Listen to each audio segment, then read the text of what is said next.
Muy buenas noches, hoy en Noticias Venevisión, Fiscalía denuncia campaña de desinformación contra Venezuela.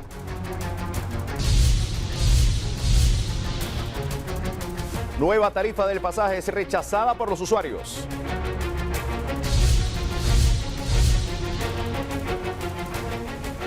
Desmantelan banda dedicada al tráfico de diésel en el occidente del país. Muerte y desolación dejan fuertes lluvias en Bolivia.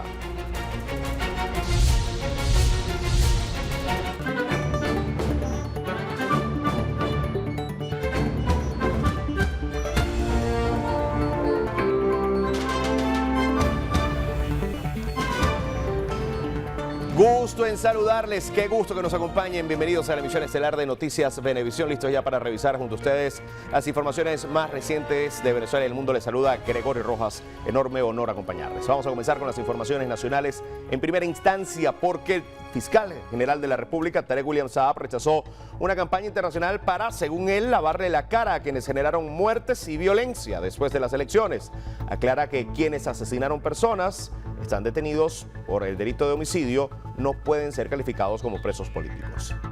Para mantener la paz es necesario aplicar la justicia, según Tarek William Saab, máxima autoridad de la investigación penal en el país. Quiero entonces recordar que fueron 28 personas asesinadas por esos mal llamados comanditos. 195 personas resultaron heridas, 98 civiles y 97 funcionarios policiales y militares. 486 bienes fueron afectados. Es bueno destacar esto, que durante los meses que han corrido de agosto, septiembre, octubre, noviembre, diciembre, no hay una sola denuncia y por lo visto no la va a haber, y si la hay, actuaremos en consecuencia, pero es bueno destacar, no hay una sola denuncia, nos hemos reunido con familiares de víctimas, de heridos, etcétera, que vincule estos actos criminales con muertos y heridos a algún cuerpo de seguridad del Estado. Fueron los grupos terroristas previamente pagados que no les importó matar a mansalva. El fiscal Tarek William Saab dice que en el Reino Unido 2 niños de 12 años fueron condenados a 3 años de cárcel por lanzar piedras, pero ningún medio internacional habla de esto. Mientras que en Venezuela, cuando aplican la justicia, califican como presos políticos a los implicados en asesinatos. Por ejemplo, el primer caso que voy a presentar es el homicidio del sargento primero José Antonio Torres Blanca. Ninguna ONG de estas que reciben dinero de la USAID, de las que están a la casa en los centros de detención, en los tribunales, de personas para hacerlos firmar casi que a la fuerza un documento para luego ellos dar a entender que están haciendo trabajos cuando no los hacen, porque ninguna de las libertades que se han otorgado tiene que ver con ONG alguna, ninguna.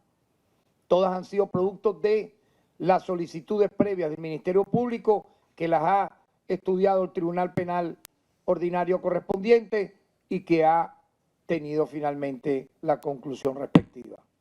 El máximo jefe de la investigación penal mostró las pruebas del asesinato de un funcionario de la Guardia Nacional Bolivariana. ¡Le dieron a Torrente!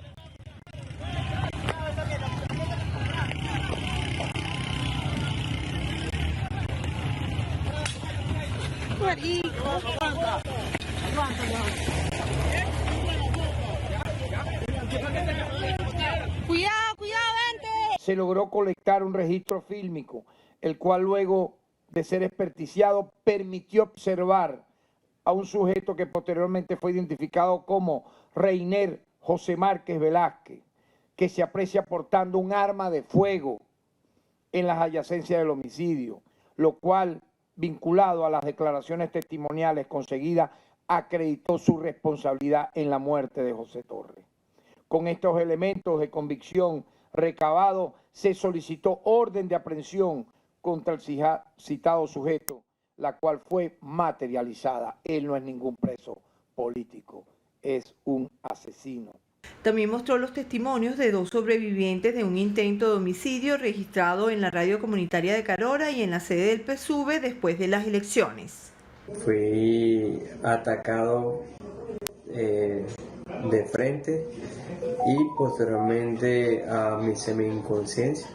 Fui arrojado de una altura superior. Me abrieron 3 huecos por la espalda también con clavos largos, o sea, produjo una pequeña infección allí. Bueno, y patadas por la cara que también ocasionaron un poco de dolor en la mandíbula y un poco de desviamiento.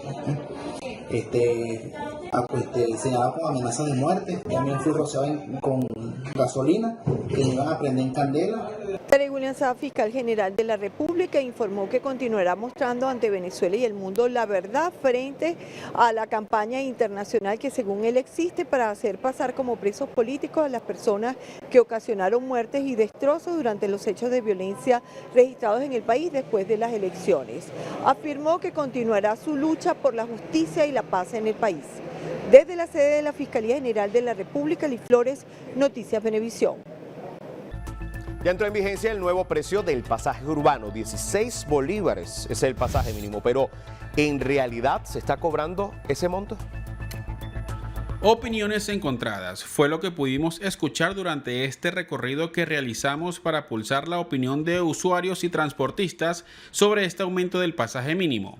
Los profesionales del volante señalan que seguirán cobrando el pasaje a 20 bolívares, mientras que usuarios piden se respete la tarifa de 16 bolívares y otros aseguran que pagarán lo que piden los transportistas porque de alguna manera deben llegar a sus lugares de trabajo. Estamos cobrando 20 bolívares porque acuérdate que el bolívar, el billete de bolívar, ese no se está en ningún lado. ¿Y qué le dice la gente? Reclama mucho el bolívar.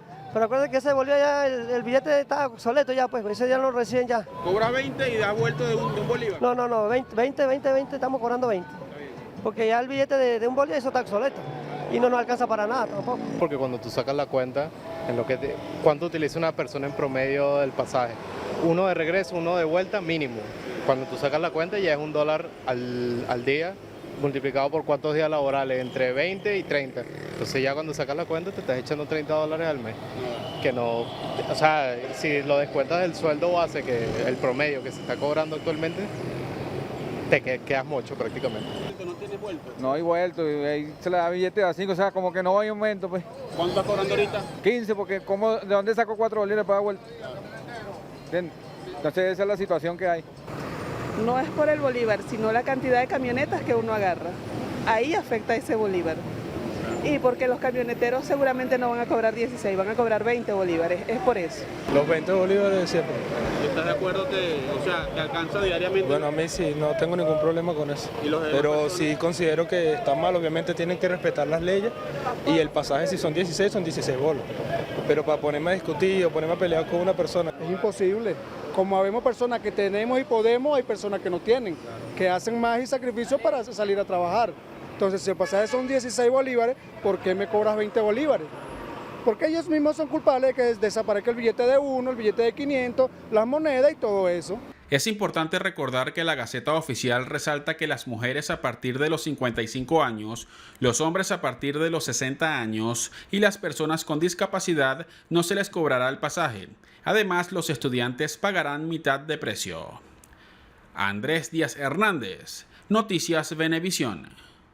Algunos usuarios del transporte público de la ciudad de Maracaibo consideran justo el aumento de la tarifa del pasaje. En las calles Maravinas, donde ya se aprecia mayor movilización por la llegada de la época decembrina, consultamos a los usuarios sobre el nuevo costo del pasaje, al que calificaron como ajustado a la realidad económica que se vive en el país. Bueno, yo lo veo bien hasta ahorita, ajá. Claro, los repuestos están caros, ajá. Yo lo veo bien. A veces uno no tiene 5 y ellos rebajan, como ahorita. Me acaban de rebajar.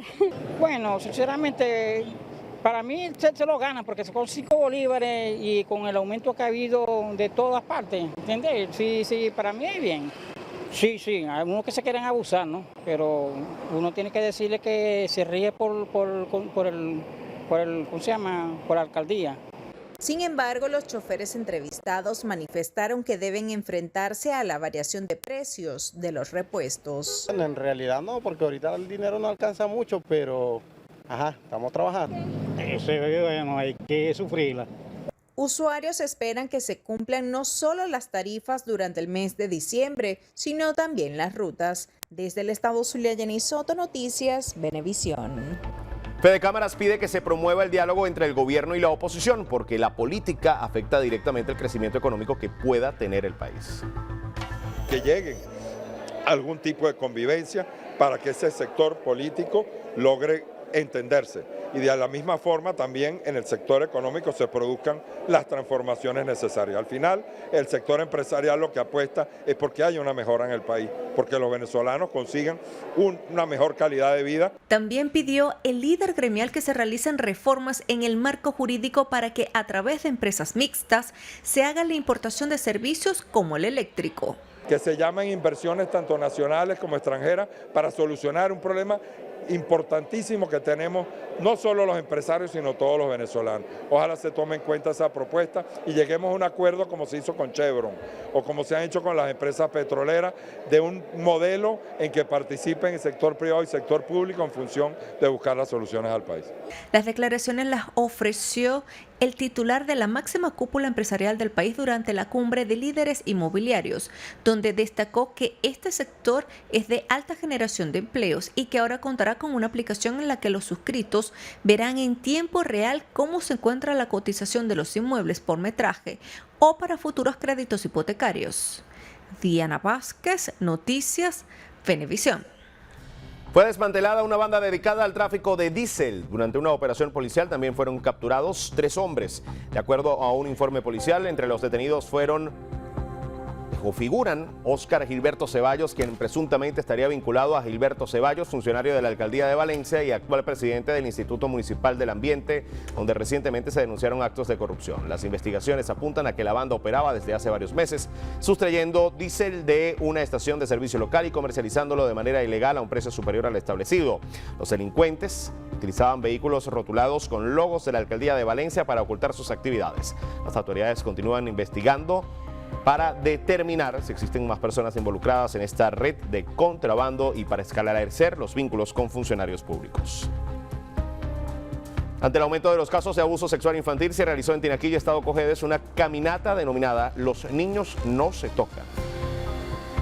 La actividad fue organizada por el Consejo Municipal de Derechos del Niño, Niña y Adolescente y el objetivo fue concientizar a la población en general acerca de estos casos de abuso sexual, además del maltrato, para disminuir y erradicar este delito.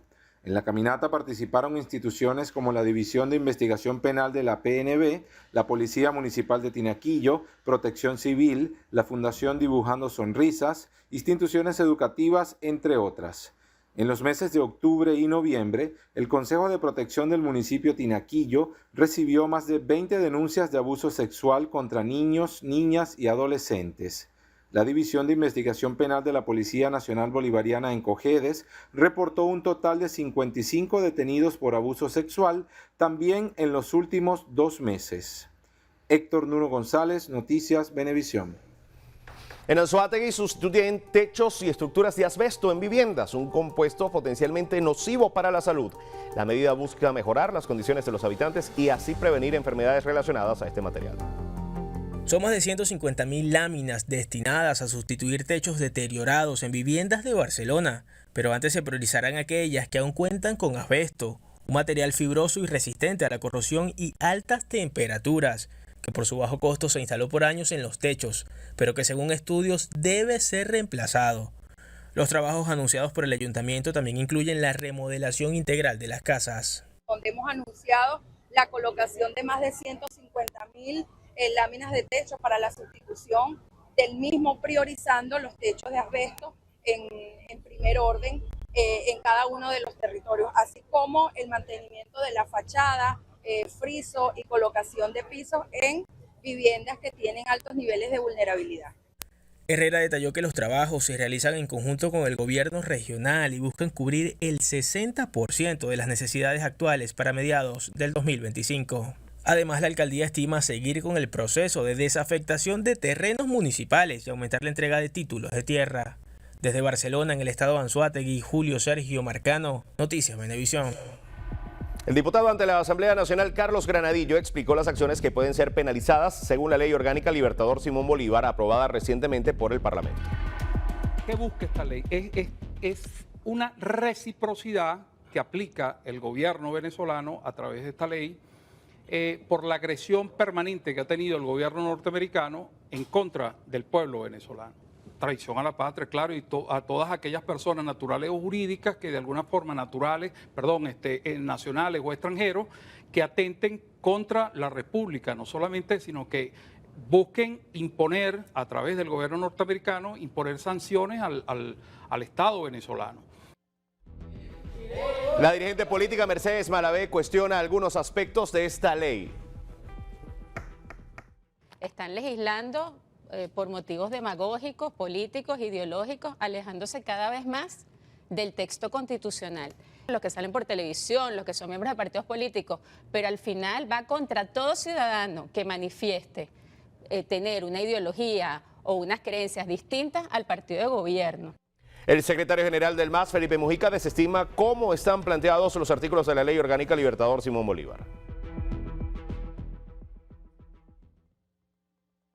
Hay uno, por ejemplo, que es gravísimo, que es el de la inhabilitación de por vida, si tú estás incurso en alguno de los supuestos que la ley establece. Eso es una cosa que es totalmente inconstitucional, que no resuelve absolutamente nada. El problema es que la ley, como está planteando las cosas, parece que los venezolanos fuesen los responsables de lo que está haciendo el gobierno de los Estados Unidos. Y resulta que el responsable directo es el gobierno de los Estados Unidos, con las medidas que está tomando. Que haya venezolanos que estén de acuerdo o no, pero es una cosa totalmente distinta. Estas declaraciones fueron realizadas durante el programa Abriendo Puertas, transmitido todos los domingos por Venevisión y dirigido por la periodista Margarita Oropesa. 54% de los medios comunitarios que existen en el país ya están regularizados, así lo informó Jorge Márquez, director de Conatel. 37 nuevos títulos administrativos fueron entregados por Jorge Márquez, director de la Comisión Nacional de Telecomunicaciones, quien aseguró que el gobierno bolivariano está comprometido con la comunicación popular y la labor que desempeñan de dar a conocer la verdad de Venezuela. Hoy estamos llegando al número de 247 emisoras comunitarias legalizadas, o sea, un 54%. El trabajo que ustedes hacen en sus regiones, en sus estados, en sus municipios es importante para nuestro país y sobre todo para nuestra revolución. Jorge Márquez felicitó a los medios comunitarios y alternativos por la dedicación e entrega para llevar la verdad a todos los rincones del país. Hemos recibido una bendición y un trabajo que nos compromete más con el proceso revolucionario de nuestra trinchera informativa. Vamos a trabajar más conjuntamente con las comunas. Para nosotros es un placer agradecerle a nuestro presidente constitucional Nicolás Maduro Moro porque está cumpliendo con un precepto constitucional como lo establece nuestra comunicación de informar a nuestro pueblo. Estamos muy contentos de recibir nuestra habilitación. Ahora podemos decir que el Estado venezolano, pendiente de nuestras habilitaciones, nos ha entregado nuestra cédula para seguir apoyando a nuestro pueblo. Súper agradecida con todo este proceso, con este gran avance de la entrega de la habilitación, la legalidad de este medio y de verdad que es sumamente importante para continuar avanzando en este proceso. Los medios alternativos comunitarios fueron impulsados durante el gobierno del presidente Hugo Chávez para incluir al pueblo en la comunicación. Nicolás Maduro, primer mandatario nacional, toma acciones para continuar con el fortalecimiento de la comunicación alternativa en el país. Liz Flores, Noticias Venevisión. En Venezuela, más de 100.000 personas viven con VIH-Sida, enfrentando serios desafíos como la falta de atención médica y el estigma social. En el Día Mundial de la Lucha contra el VIH-Sida, Giancarlos García nos tiene el siguiente reporte. Eliezer Alvarado ha vivido con VIH durante 21 años, un hito que celebró el pasado 15 de noviembre. Su historia es testimonio de un proceso complicado y dramático, marcado por un deterioro multiorgánico significativo. A pesar de que la ciencia le otorgaba 0 probabilidades de supervivencia, Eliezer ha logrado recuperarse, lo que lo lleva a compartir su historia. Uno cuando recibe ese diagnóstico, con todo y que estamos en el 2024, ya casi iniciando el 2025, sigue siendo un diagnóstico en Venezuela que te desordena la vida. Te desordena la vida es por un tema cultural, por un tema educativo, por un tema incluso intelectual. Depende de la capacidad intelectual que tenga la persona, el diagnóstico es bien recibido o no. o usted que me está escuchando ha tenido una exposición de riesgo sin preservativos, pues sencillamente acuda al centro de salud más inmediato o al espacio, a la persona, al médico que usted considere que le pueda atender y hágalo. Garantizando que todos tengan acceso a pruebas y tratamientos adecuados. La concienciación y el apoyo comunitario son esenciales para avanzar hacia un futuro libre de VIH. Eliezer recuerda que la primera persona a la que quiso comunicarle su diagnóstico fue un desconocido que pasó en un carro del cual quiso lanzarse. En una situación casi desesperada rompió el resultado de su prueba y sintió que había tenido un contacto vital. Durante 7 años vivió en negación, llevando una vida aparentemente normal como bailarín e instructor de fitness, sin tratamiento. Sin embargo, el VIH continuaba su curso en silencio. Al darse cuenta de su condición avanzada, ya había alcanzado la fase SIDA a causa de la ausencia de retrovirales en su organismo. Hoy por hoy se habla de que 100.000 personas viven con VIH, de las cuales 73.000 personas son atendidas. También otro de los objetivos de ONU-SIDA es que el 95% de las personas conozcan su condición de infección por VIH. El 95% de las personas que conocen la situación deben recibir tratamiento antirretroviral, deben tener acceso a tratamiento antirretroviral y el 95% conozcan su carga viral, conozcan su situación inmunológica. La experiencia de haber estado al borde de la muerte en brazos de su madre y de estar hoy aquí para contar su historia es para él un acto milagroso que atribuye únicamente a Dios. Después de un arduo proceso de recuperación, Eliezer comenzó a ganar peso, a respirar, a caminar y a realizar actividades cotidianas. Fue en ese contexto de sanación que nació la Fundación Huellas Positivas, del cual él es el presidente, una organización que surge a partir de su propia experiencia de vida para ayudar a otros a enfrentar su realidad. No solamente con VIH, porque es la persona que recibe el diagnóstico de VIH, es su familiar, es su compañero, es la persona que, digamos, que lo rodea, que también hay que atender. El 1 de diciembre, Día Internacional de la Respuesta al VIH, es significativo para Eliezer, quien enfatiza que no lucha contra el VIH, sino que vive con él. Reconoce la importancia de conocer el diagnóstico lo más pronto posible, antes de que sea demasiado tarde. Este virus se expandió por el mundo, no es que solo está en los pacientes homosexuales, se expandió, o sea, no tiene límites. Entonces, eso a mí me llama la atención, que nosotros todavía tengamos muchas personas que siguen muriendo con VIH y que nos siguen llegando en un estado de enfermedad avanzada, es decir, en una fase SIDA. El VIH-Sida no solo es un problema de salud, sino una realidad que ha tocado profundamente la vida de millones de personas y sus seres queridos. Detrás de cada diagnóstico hay historias de esperanza, lucha, de familias que enfrentan el desafío con valentía y resiliencia. A pesar de los avances médicos, el estigma y el miedo persisten, creando barreras que impiden que muchos busquen la ayuda que necesitan. Es esencial recordar que cada persona merece apoyo, amor y acceso a tratamientos. Juntos podemos construir un futuro en el que el VIH-Sida no defina a las personas, sino que inspire solidaridad y compasión en la búsqueda de una vida plena y digna. Y en Santa de la Cota Mil decidió hacer una doble jornada de recibimiento de la Navidad en este 2024. La primera fue ayer domingo, donde pudo compartir con quienes hacían senderismo en esta emblemática avenida de Caracas, y hoy compartió con los conductores que transitaban por la autopista. Como ya es costumbre, este icónico personaje decidió salir a la avenida Boyacá este lunes desde bien temprano para saludar a quienes se dejaban contagiar con la magia decembrina. Muchos de los conductores redujeron la velocidad, deseando contar con la suerte de tomarse una fotografía para el recuerdo. Otros tuvieron la oportunidad de abrazar a este adorable abuelo y hasta entregarle cartas con buenos deseos. Pero nosotros decidimos emprender un viaje hasta su castillo para supervisar cómo van los regalos de esta temporada. Así que acompáñenos en esta mágica aventura.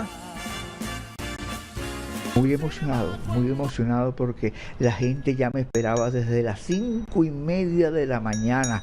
¡Oh, oh! Y no había amanecido. Llevo viniendo de los 3 años y la verdad es que ha sido bastante tiempo, pero la magia nunca se va, y aunque siga creciendo, la verdad es que yo voy a seguir teniendo esta tradición.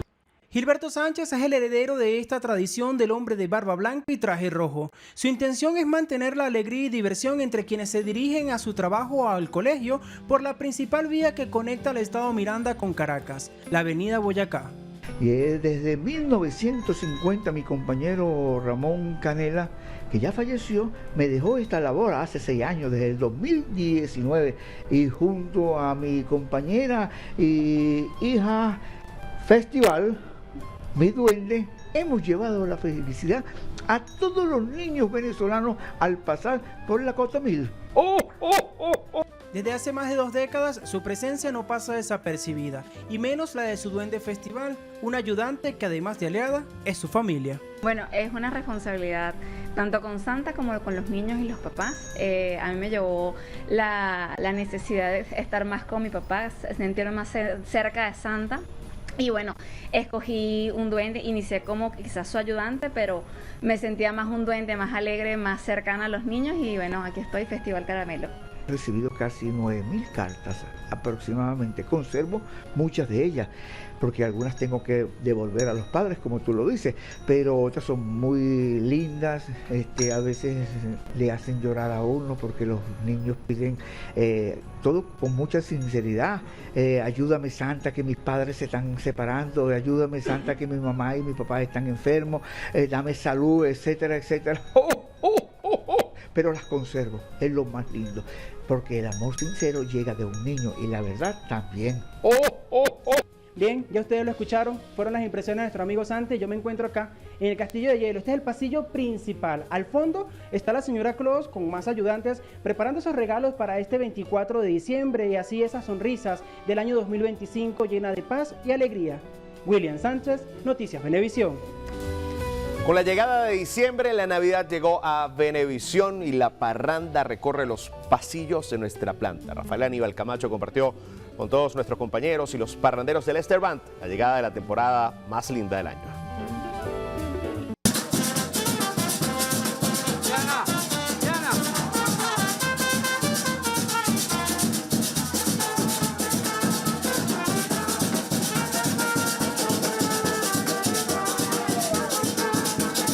La vibra de la temporada navideña llegó a todos los departamentos de nuestra planta, y de qué manera, con un parrandón que recorrió todas nuestras oficinas y dependencias.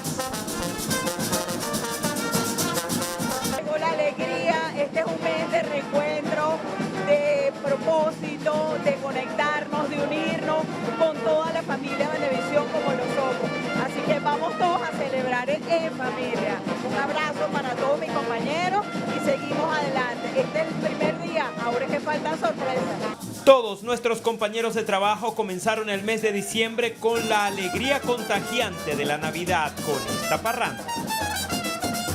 Llegó la Navidad Venevisión, aquí estamos felices y contentos, aquí tenemos una parranda, mucha felicidad y mucha alegría para todos. Bueno, con mucha alegría y feliz de que se haga esta actividad aquí en prensa, porque bueno, mira, todo está buenísimo. Aquí arrancamos la Navidad, gracias a todos los compañeros por siempre traernos diversión y variedad, pues acá, y ahora comenzando la Navidad. Bueno, estamos muy felices, la familia de Portadas, como siempre, llevándole lo mejor a la familia venezolana. Y pues nosotros aquí también somos eso, una familia siempre unidos, siempre contentos, trabajando con mucho amor por toda Venezuela. Mira, la Navidad es un tiempo de unión para estar en familia, y también el trabajo, porque en el trabajo también tenemos a la familia. Paz, amor, alegría, prosperidad para todos, para Venezuela. Ay, súper feliz, contenta, agradecida de recibir este mes tan bonito. Abundancia, prosperidad, saludos a toda mi familia. Una época en la que todos los trabajadores de Venevisión nos unimos para mostrar y llevar felicidad a cada hogar a través de nuestra señal, compartiendo la esencia de todos los venezolanos. Con este parrandón arranca la Navidad en Venevisión. Por supuesto, estaremos con ustedes la Nochebuena y por supuesto recibiremos el 2025 a través de la pantalla de Venevisión en cada uno de sus hogares. Rafael Aníbal Camacho, Noticias Venevisión. La Navidad llegó a Venevisión y seguramente ya lo vieron también en nuestro mensaje de Navidad que está circulando durante nuestra programación y también en redes sociales. Amigos, hacemos nuestra primera pausa en la emisión estelar de Noticias Venevisión. No se aparten, regresamos con información internacional en lo que pasa en el mundo en algunos minutos.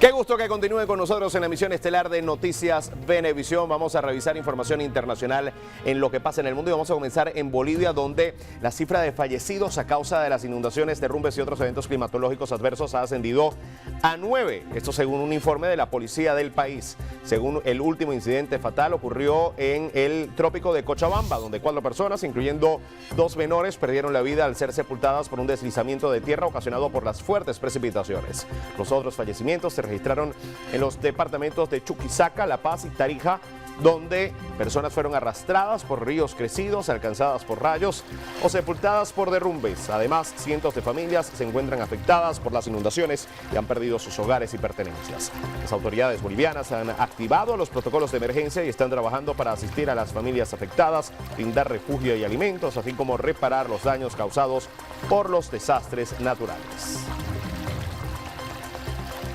El primer ministro israelí Benjamín Netanyahu advierte que su país responderá con firmeza a cualquier provocación luego de que el grupo chií libanés reivindicara el lanzamiento de 2 proyectiles contra una posición israelí en la frontera. Netanyahu y el ministro de Defensa Israel Katz enfatizaron la necesidad de mantener la calma y evitar una escalada del conflicto. Por otra parte, Hezbollah justificó sus acciones como una respuesta defensiva de las supuestas violaciones israelíes del alto el fuego. El grupo chií ha acusado a Israel de incumplir el acuerdo y de mantener una presencia militar en territorio libanés. Nos trasladamos a Siria, donde el ejército afirmó estar preparándose para un contraataque tras la ofensiva del grupo islamista Organismo de Liberación del Levante, que desde el miércoles pasado ha tomado amplias áreas en las provincias de Alepo e Idlib. Según el Ministerio de Defensa sirio, ya están movilizándose en varios ejes de las zonas rurales de ambas ciudades para rodear a los terroristas, expulsarlos de las zonas en las que entraron e instalar nuevos puntos de concentración. Según los militares oficialistas, con el apoyo de las fuerzas rusas, acabaron con 400 terroristas de diferentes nacionalidades en bombardeos lanzados en las últimas 24 horas. Estos bombardeos y ataques de artillería perpetrados por Siria y Rusia fueron dirigidos contra sitios terroristas, almacenes y líneas de suministro en las zonas rurales de Alepo e Idlib, lo que provocó la destrucción de 5 cuarteles y 7 almacenes de munición, varios depósitos de armas y drones. Ante esta situación, países como Estados Unidos, Reino Unido, Francia y Alemania piden a todas las partes implicadas en el conflicto una desescalada para la protección de la población civil y de la infraestructura, evitar más expulsiones y la obstaculización de la ayuda humanitaria. Y en temas del clima, 3 de cada 4 personas se verán afectadas por sequías en el año 2050 y sus efectos en cascada agravarán las desigualdades y conflictos, lo que requiere la activación de planes nacionales y la cooperación internacional para mitigar los riesgos asociados. Así lo advierte el Atlas Mundial de Sequías, publicado hoy por la Convención de la ONU para combatir la desertificación y el Centro Común de Investigación de la Comisión Europea.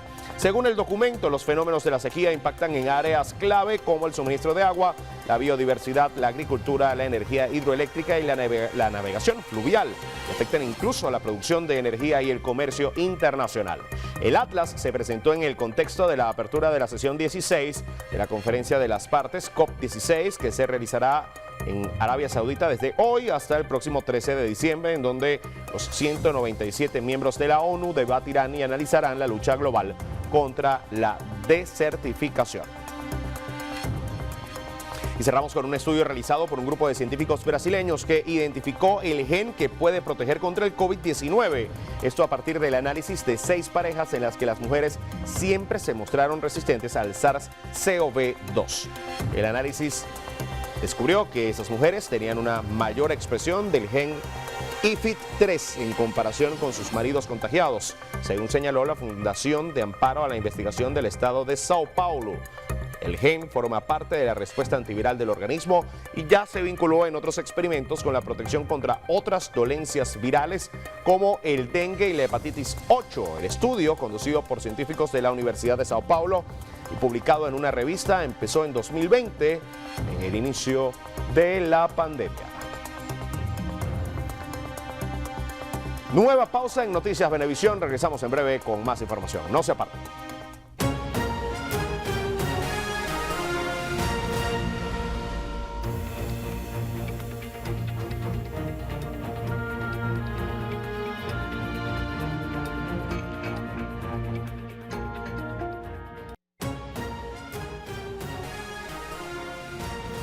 Continuamos con más de Noticias Venevisión, tiempo de revisar información deportiva en nuestra emisión estelar. Imagínate que tu equipo pueda coronarse campeón de América jugando todo el partido con un jugador menos. Eso fue exactamente lo que pasó el sábado con Botafogo, que logró un histórico primer título continental venciendo a Atlético Mineiro con marcador de 3-1 y con un Jefferson Sabrino en la cancha que se convirtió en el segundo jugador venezolano en la historia en ganar el máximo torneo de clubes del continente. Vamos a ver imágenes del partido en el Estadio Monumental Antonio Vespucio Liberty de Buenos Aires. El primer tanto del partido llegó para el Fogón al minuto 35 por intermedio de Luis Enrique.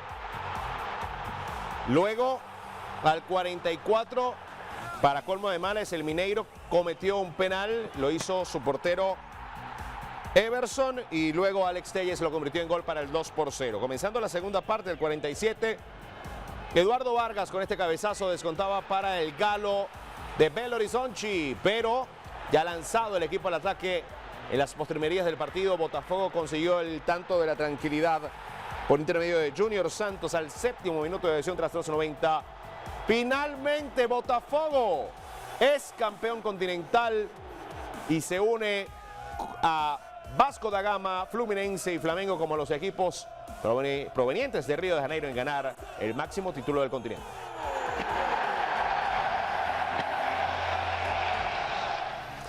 Qué noticia, esa sin duda la de Savarino con el Botafogo. Y Savarino, por cierto, derrotó a uno de sus ex equipos, el Atlético Mineiro. Ahí hizo vida Jefferson Savarino hace unas 2-3 temporadas. Vamos a pasar a hablar de fútbol europeo porque el Real Madrid tiene al alcance de su mano el poder ser líder de la Liga Española. El cuadro del Barcelona cayó ante el Unión Deportiva Las Palmas el día sábado 2-1 en el marco de su aniversario número 125. La caída ante Las Palmas le permitió al cuadro del Real Madrid, si ganaba ante el Getafe, ponerse a un punto del Barcelona cerca del liderato y con un partido pendiente ante el Valencia.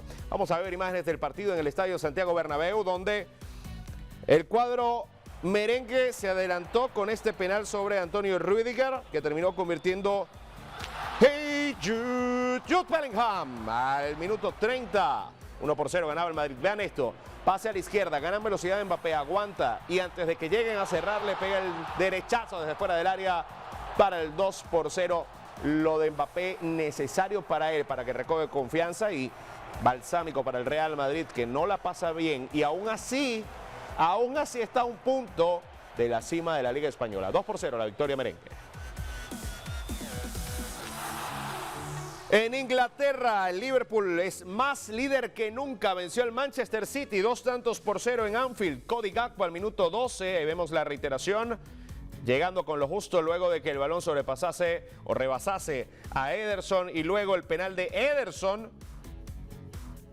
que terminó dejándole a Mohamed Salah la oportunidad de convertir el segundo tanto del cuadro de Merseyside. 2-0 la victoria del Liverpool ante el Manchester City. Liverpool tiene 34 puntos, 9 más que el Arsenal con 25. El City cae a la quinta posición, tiene 23. En Italia, el líder sigue siendo el Napoli, que venció por la mínima diferencia al Torino. Victoria 1-0 con gol de Scott McTominay al minuto 31. El Napoli es líder con 32 puntos, uno más que el Atalanta, que es segundo con 31 unidades. En otros resultados del domingo, Lecce y Juventus igualaron a un tanto y hoy el Atalanta venció a la Roma 2-0. Vean esto, fueron imágenes, pero de las más aterradoras del fin de semana, el colapso de Edoardo Bove en pleno partido entre Fiorentina e Inter, que tuvo que detenerse cuando se desvaneció sobre el campo.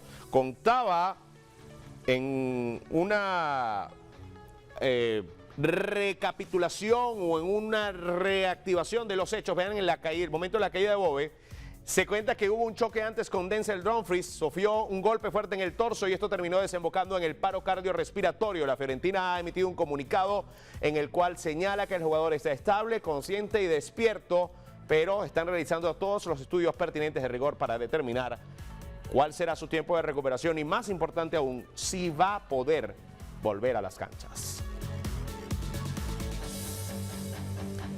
Cerramos con Fórmula 1 porque el Gran Premio de Qatar, el penúltimo de la temporada, se lo llevó Max Verstappen, el actual campeón de pilotos. Eso no es lo importante es lo que pasó detrás de él. Charles Leclerc de Ferrari terminó segundo, Oscar Piastri terminó tercero. Ahí en esa lucha Ferrari sumó más puntos. Sainz terminó por delante de Norris, sexto lugar para Sainz, décimo para Norris. Y ahora Ferrari se acerca en el campeonato de pilotos, en el campeonato de constructores, mejor dicho. La ventaja de McLaren se acorta a 21 puntos con una carrera por disputar, el Gran Premio de Abu Dhabi el próximo fin de semana, que definirá a el campeón de la temporada en constructores. Ferrari es el máximo ganador de la historia, el segundo es Williams, tercero McLaren. Nueva pausa en Noticias Venevisión. Al regreso, nuevo capítulo de revelaciones de la mano de Carolina Campos. No se aparten.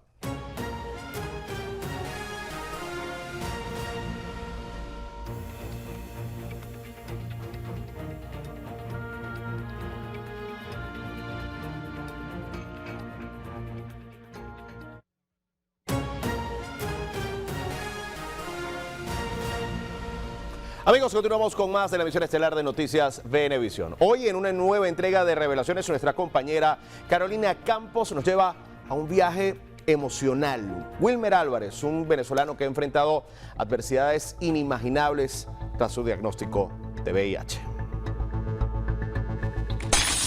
Revelaciones. La vida a menudo nos enfrenta a pruebas que parecen insuperables y alteran el futuro que teníamos contemplado. Para las 39.9 millones de personas en el mundo que, según el último sondeo de ONU-SIDA, viven con VIH, recibir un diagnóstico puede sentirse como una sentencia de muerte. Sin embargo, hoy en Revelaciones compartimos en exclusiva la historia de un hombre que, al enfrentar esta dura realidad, decidió no dejarse vencer por el miedo. Esto es VIH, la sentencia del rechazo. Wilmer Álvarez es un venezolano que tiene 57 años y mucho antes de conocer su diagnóstico de VIH positivo en el año 2001, ya su vida estaba marcada por la adversidad. A los 7 años se fue de casa huyendo del maltrato de una madre que no podía soportar su presencia por el doloroso recuerdo que representaba. Él era producto de una violación. Vagando por las calles, encontró refugio en un mundo oscuro donde la venta y consumo de drogas le permitían sobrevivir. Traté de ser el más malo, uno de los más malos dentro de los más malos. A los 10 años ya vendía estupefacientes. A los 14 portaba 2 armas de fuego y a los 17 años era considerado un delincuente más. Pero a los 33 años, aún sin saber su diagnóstico de VIH positivo, más pesaban sus palabras que su propio cuerpo. Con 24 kilos y poca movilidad, ingresó a un hospital de la región central de Venezuela. Su diagnóstico inicial fue espondilitis anquilosante, una forma crónica de artritis que le permitió a los médicos descubrir su VIH poco después. En ese momento sus posibilidades de supervivencia parecían nulas, con una escara profunda en toda su espalda y un olor fétido que anunciaba su muerte inminente. La desesperación lo llevó muchas veces a pensar en el suicidio. Pero todo cambió cuando conoció a Eduardo Franco, presidente de la Red Venezolana de Gente Positiva y de la Fundación Mavid Carabobo. Eduardo y su equipo, formado mayormente por personas homosexuales dispuestas a ayudarle. Algo irónico para Wilmer, quien había luchado con sus propias homofobias, se convirtieron en una salvación. Eran ellos quienes le llevaban sábanas nuevas y medicamentos antirretrovirales al hospital. Dejarse limpiar, acomodar por una persona que no conoces y que esa persona se entregue a ti sin señalar y sin prejuicios es bastante incómodo. Recibí mucho apoyo, sobre todo de la fundación. Eduardo siempre iba, ¿ok? Y llegaba, era con una risa y una cosa, y era muy alentador para mí. Al salir del hospital, regresó a casa de su madre. Ella lo recibió con un plato caliente, pero lo que le dijo marcó su vida para siempre. Me dieron de alta. Quise ir a mi casa, a esa casa que fue mi casa por mucho tiempo también. Entonces, al llegar allá a mi casa, mi madre me recibió, me dijo que pasara adelante. Entonces, nos pusimos a conversar y a hablar. Y mi madre me preguntó que si tenía hambre, y yo dije que sí. Alegremente mi madre fue y me hizo una comidita muy ligera, la cual, bueno, comí. Luego de haber comido me dice, bueno, Wilmer, tienes que ir, aquí no te puedes quedar. Tus hermanos dijeron que si tú te quedabas, ellos se iban. Entonces yo no quiero perder 8 por 1. Pero lo más devastador para él fue que al salir de esa casa vio como sus hermanos quemaban sus pertenencias. Aunque actualmente ya ha retomado la relación con ellos y su madre ha muerto, le preguntamos qué fue lo más duro para él entre el diagnóstico del VIH y el abandono familiar. Y esto respondió. El abandono de mi familia. El no recibir apoyo real de mi familia fue muy fuerte para mí. El ver a mi familia y esto y después no ser tomado en cuenta fue bastante fuerte. La Fundación Mavit le permitió reencontrarse con un nuevo Wilmer, un agente de cambio. Aprendió a leer y escribir y ahora forma jóvenes sobre cómo prevenir el VIH. A medida que va avanzando el tiempo, Wilmer Álvarez no es el mismo Wilmer Álvarez de antes, ¿sí? Sino que dentro de la fundación aprendí a ser mejor persona. Fue un trampolín, ¿okay? Para salir de donde yo estaba, sumergido en una drogadicción, sumergido en un mundo vacío. Incluso te podría decir, reafirmar que yo estaría muerto, ¿okay? Porque la vida que llevaba era una vida muy descabellada, ¿sí? Es más, yo no aceptaba que tenía VIH, pero lo tenía, ¿sí? Y como me dijo Eduardo, si no te tomas las pastillas, te vas a morir. Y había que tomarse las pastillas, unas pastillas horriblemente feas, pero había que tomarse. De hecho, como si fuese un regalo divino, el amor llegó a la vida de Wilmer en 2004. Se enamoró de una mujer a la que no le importó su diagnóstico y lo acompañó durante 18 años. Pero en 2021 también la vio fallecer a causa de una enfermedad renal. Se me fue en el 2021. ¡Wow! Catastrófica. Muy mala. Muy mala. Incluso todavía no lo acepto. Pero se fue. Porque fue una de las mejores personas que me quiso más en el mundo. Saber o entender que una persona se te va, que verdaderamente te quiere y te aprecia. Que no le importaba, que se caía a golpes con cualquiera por mí. Y para mí es fuerte. Muy mal. Pero me quería mucho. A pesar de todos estos escenarios desgarradores, Wilmer no ha dejado que el VIH defina su vida ni apague sus esperanzas. Con 3 vértebras dañadas en su columna que le impiden bajar y subir la cabeza con facilidad, sigue adelante con determinación. Su historia es un testimonio del poder del amor, la resiliencia y la capacidad humana para renacer, incluso ante las adversidades más crueles. Entre tanta cantidad de personas que yo he conocido que viven con la condición de salud, que viven con VIH, las dos preguntas principales son: ¿cuánto me queda de vida? Y que mi familia no se entere. Todavía, hoy actualmente, a esta fecha, 2024, todavía esas son las mismas preguntas que salen de cada persona que diagnostica. Para Eduardo, la lucha contra el estigma asociado al VIH es una batalla ardua y dolorosa. Quienes viven con esta condición a menudo enfrentan el rechazo no solo de sus seres queridos, sino también de empleadores, atrapados en prejuicios infundados que perpetúan la discriminación.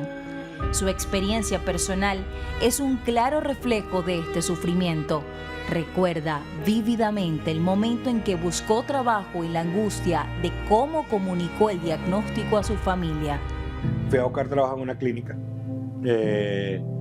Hicieron el examen y bueno, nos dijeron: no puedes trabajar por esto y no vas a poder, no busques trabajo más porque no vas a poder continuar trabajando como paramédico.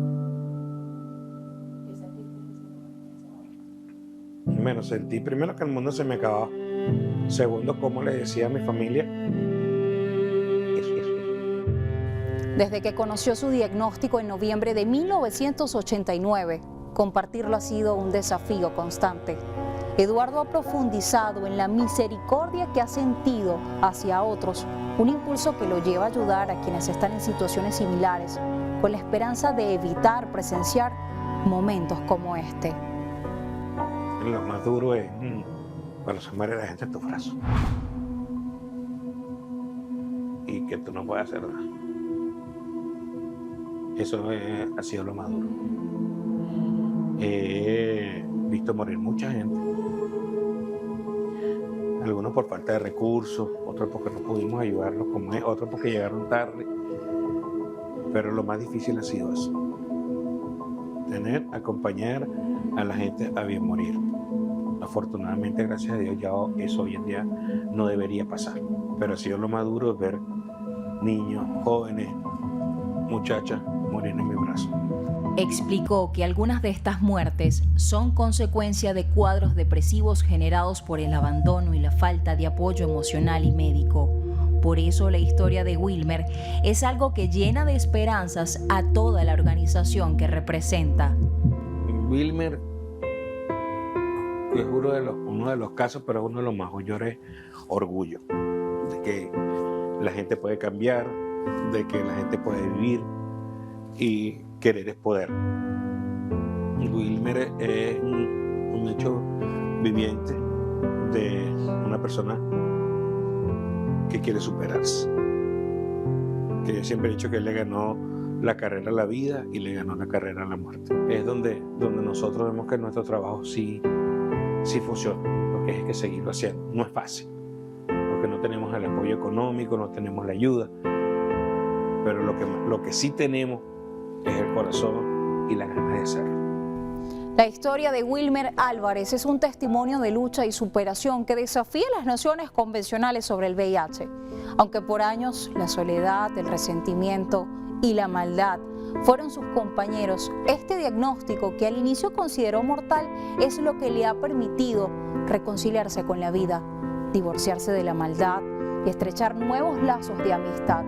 Tanto en Wilmer como en Eduardo encontramos la importancia de las redes de apoyo para enfrentar pruebas tan duras como estas. Juntos nos enseñan a ser más compasivos y solidarios, porque sí, queremos un mundo sin VIH, pero también necesitamos uno donde todas las personas puedan vivir con dignidad y sin miedo al rechazo.